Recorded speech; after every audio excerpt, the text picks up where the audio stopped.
Bagong adlaw, bagong ipasalamat sa Ginoo. This is Ma'am Jess, a mom entrepreneur. So dara, nagplaster na ta sa atong flat lay para mag-aurahan na ang atong ukay-ukay. Bahala na dyong magtuwad-tuwad ka diha basta kay pak ang imuhang aurahan sa imong trousers diha.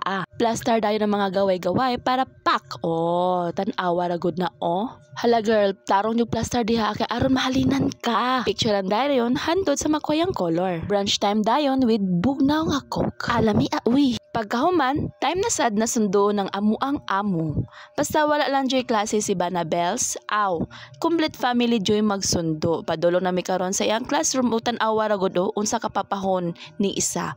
Paibog dayon ni siya sa iyang star o dara. O.